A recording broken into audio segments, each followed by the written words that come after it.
Our guys, 73-60 final, 1-0 in conference. Just overall statement on the victory tonight. I mean, it wasn't easy. It was a team effort.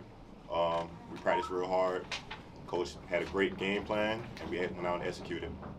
Yeah, just like what JC said, it was just coming down to just executing on the offensive and the defensive end for sure. That's what we've been preaching all week. We've seen what happened in the last game, and we just have to come back and shake back from that hill and execute on the defensive end better.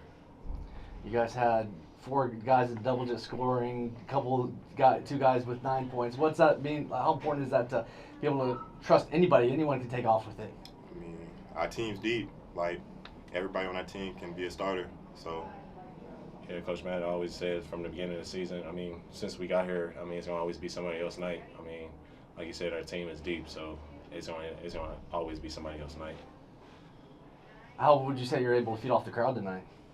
Great atmosphere. Like, I got a block. I seen all the people on the sideline just happy and excited. That made me feel very special. It's always been good just to play in the Sawmill, especially like these conference games. It's just the crowd has always just been there for us, and like just being able to have them there is just amazing. CC, do you feel like you've kind of taken on a larger leadership role now this year? Being one of 2 guys from last year and all that. Oh yeah, for sure. I mean, that's just like what I had to. I came back for, is just be able to take a bigger leadership role and just be able to lead these guys to multiple victories and possibly a conference championship. And it got close there at some moments in the second half. What was the key? Just kind of pulling away and making sure that they didn't get fully into it. I mean, just being patient, coach, and slow it down. There's no need to rush into shots while we up, and then we just executed our plays that he called. And Jerald, you're first year here with the program and stuff. Yeah. How would you say you're fitting? What's the team chemistry like from your perspective? Great. Like, everybody's bought in. Everybody knows their position, they role, what they're supposed to come on the court and do. And then the coaches, they drop the game plan. Good deal. Jerald, looking at some of your stats, leading the nation right now in blocks average per game. You put up 6 more tonight. What are you seeing defensively in the paint? I mean, it's just like, well, I tell my teammates, if they drive and spin back, I obviously don't want my guard to get a foul. And it's like they're going to pump it, so they give me enough time to go block the shot. So it's like I'm just doing what I got recruited to do, and that's play defense and block a lot of shots. That's all I got for you. Thanks, guys. Appreciate it. All right, Coach, 73-60 final, 1-0 in the Southland. Just opening statement on the win tonight.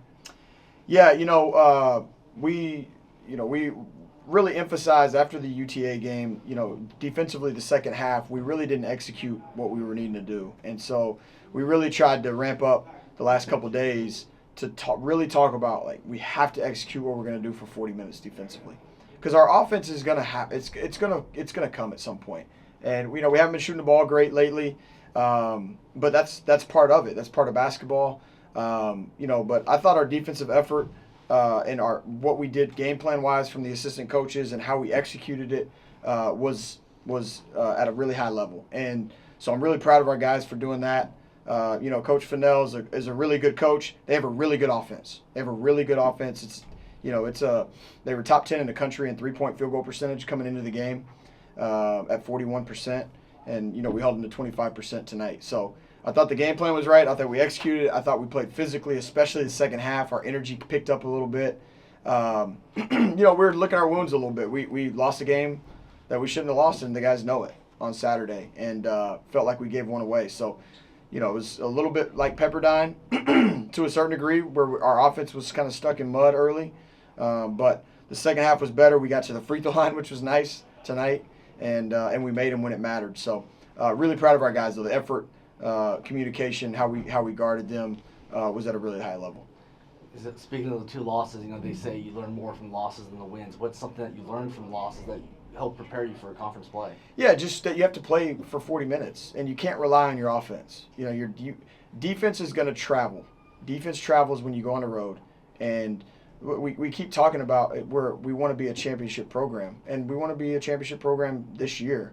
And how that happens is your defense has to go on the road, and it has to travel, and it has to carry you in games, because you're not going to go in somebody else's home and go score 80 points a game. That's not how it's going to work. So we're going to have to defend for 40 minutes.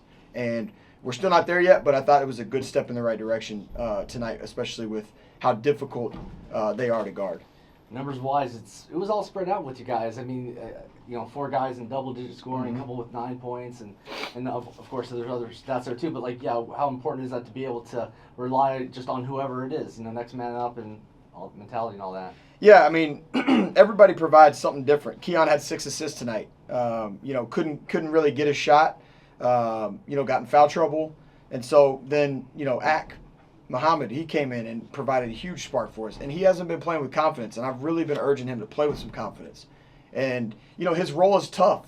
As a coach, I understand that the role he has is not easy, and that's what I really wanted to tell him is just keep plugging along, keep playing with confidence. It's going to happen at some point because he's a good player. He's not here because he's a bad player. He's a good player. He was on a good team at West Texas A&M. He was an 18, 19-point-a-game guy. He's a good player. So we needed him to play well tonight, and he did. And, CC 10 rebounds, Jerald 6 blocks. Marcus provided good minutes off the bench for us, Scurry. But, hey, look, when your 2 leading scorers go 6 for 23 from the field and you're able to win by 13, that's whenever what we talk about with our defense matters. How do you feel like you're doing health-wise and all that? Yeah, we're healthy. Thankfully, we're healthy. And we got some nicks and bruises, but nothing crazy. And we're starting to move, and get better. So that's good. Yeah, Coach, looking at the first half, you take a 3-point lead into the half, 29-26. Come back out in the second half, route 44 against UTRGV. What is your message in that locker room at half? Honestly, it was that we didn't play very well and we were up 3 offensively. I thought we did play well defensively, and I just thought our energy level was really high defensively, but then it felt like when we got on offense, we were relaxing and resting. And so I told the guy, look, we're going to play a lot of guys. Let's get up and down the floor. Let's attack them. I don't know how many free throws we shot at half, but it wasn't many. I think we were 0 for 3 actually. 0 for 3 from the first half. So we got to the foul line 21 times. We attacked the basket. The game opened up a little bit. But I just wanted to play with the same energy on offense that we were playing with on defense. And that's really what, we talked about. Thanks, Coach. All right, thank you.